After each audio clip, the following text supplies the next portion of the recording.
What's going on, boyos? I've got some fantastic news that I wanted to share.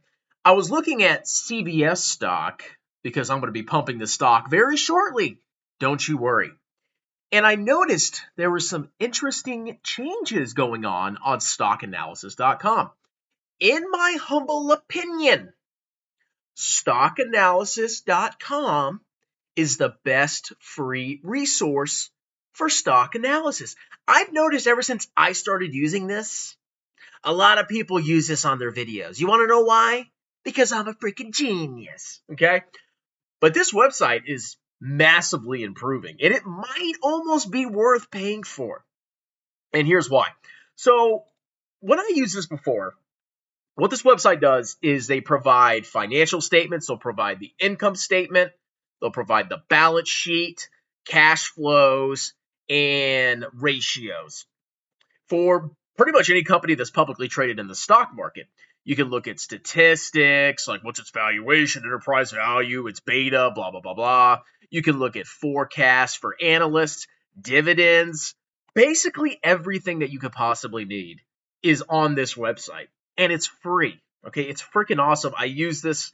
It's amazing. It's not the only thing you should use to buy a stock, but for something that doesn't charge you a lot of money, they do a freaking good job. The main reason I like this is because they break it up into quarterly. You could break it up into quarters. A lot of websites like Yahoo Finance, it's just like ugly. Like I have a hard time using Yahoo Finance because everything isn't really summarized that well. This is fantastic. So even with the free version, you can, for example, see trends in revenue going back each quarter for the last 5 years. So it's pretty cool. Now, what did I notice that changed? So I was scrolling down CBS's income statement, and I noticed some interesting things here. They've added a bunch of lines: interest expense, interest and investment income, merger and restructuring charges, impairment of goodwill, gain and loss, legal settlements, other unusual items. Net income, preferred dividends, net income to common. They have added even more detail because this is the kind of detail you need. Here's why. When you're looking at a company's financial statements, if you're just looking at summarized earnings, you might see like these weird fluctuations in, some kind of revenue or some kind of expense account, and you don't really know why. So you have to really dive deeper. And a lot of times what you have to do is you have to go and open the 10Q, the most recent quarterly financial report, to see what that one-time, extraordinary item was. But if you had an information aggregator like stockanalysis.com, where you could see more details, you don't even have to go to the 10Q. I mean, you probably should anyway, because there's a lot of information in there. A ton of information in every quarterly report, and annual reports even have even more information. But if you can get the summarized data quickly, more detail is better. And this is a massive improvement. Here's why. So the biggest thing for me is when I was looking at a company, for example, they would just bunch up cash and equivalents and short-term, like everything was just bunched up into one or two lines. So it was like, okay, well, how much cash do they actually have? How much short-term investments do they have? What are their receivables or inventory, restricted cash? They have added so many details. And the best one of all is they separated goodwill and other intangible assets. What is goodwill? Goodwill is when one company buys another company. So I'm the buying company, and I pay more than the fair value of the company's net assets. That means, let's say the company has a building. The building is worth $5 million and the debt is $2 million. The fair value, the net assets is worth $3 million. You got the $5 million building, fair market value, and the $2 million of debt. Subtract liabilities from assets, you get equity. The fair value is $3 million. So if I acquired that business for $4 million, well, I've paid $1 million more than the asset is worth. Why? There's some kind of something special about it. And when you look at a business, it's not just its assets. It's not just the sum of its assets minus its liabilities. It's the brand name. It's the future cash flows of the business. So, of course, most acquirers are going to pay a premium over the fair value of the net assets of the business they're acquiring. Very important you know what your goodwill is, because goodwill is just a plug-in. And sometimes it massively inflates the assets of a company. For example, CVS's goodwill, this is from acquisitions, is 91 billion, it looks like. Yeah, $91 billion of goodwill. Their total assets are 250 million. So roughly 91,272 divided by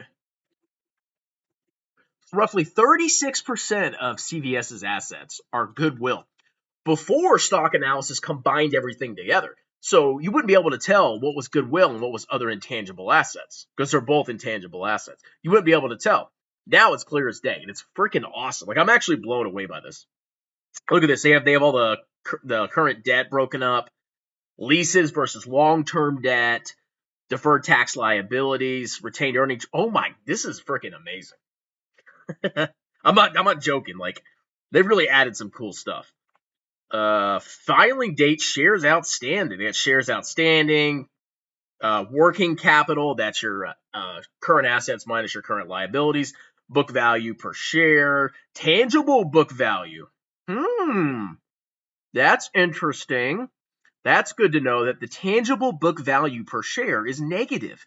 So if you took out all the intangible assets of this business, no longer do you have more assets and liabilities. That's very interesting. This is freaking awesome. Now, if we go look at the statement of cash flows, they got all the reconciliations here. So when you have a statement of cash flows, you start with net income and then you add and subtract stuff. So for example, net income, you add depreciation and amortization. The reason you add that back is because depreciation and amortization are non-cash expenses. It hits the profit and loss, but there's no cash going out. So your profit and loss is showing a number that overinflates how much cash was spent. So you add back depreciation and amortization. You add back stock-based compensation that's spread out over I forgot the rule. Stock-based compensation, you spread it out over the vesting period, but it's a non-cash expense because what's the cash expense? So you add that back. And then you have changes in accounts receivable. So basically when an asset goes up, a current asset goes up, you subtract it. And when a current asset goes down, you add it. The reason being is if your inventory goes up, that means you spent cash. So cash went out, et cetera, et cetera. So having this detail is incredibly important to really understanding what's going on here. Wow. I'm really impressed by this. Like, I actually was like, I'm going to make a video about this because this is freaking impressive. So Strongman, if you want to use any stock software, I mean, I'm probably not going to pay for this. How much does it even cost? $9.99 a month. That's really not that bad. This is by far the best. And this change right here makes this by far superior to any other platform out there, in my humble opinion. And it's free. If you want to get like more years information, then obviously you got to freaking pay for it. But I'm very impressed with this. So just wanted to put that out there. If you like the channel, hit like and subscribe. If you want a sponsored video, you send me $50 and I'll make a video about whatever topic you want. Buy my book, Stop Being a Broke Loser. It's on Amazon. It's an awesome book about personal finance. Summarizes my entire philosophy. And if you want a one-on-one tutoring session with me, CPA, it's $75 an hour. See the pinned comment below for everything I just talked about. Cheers!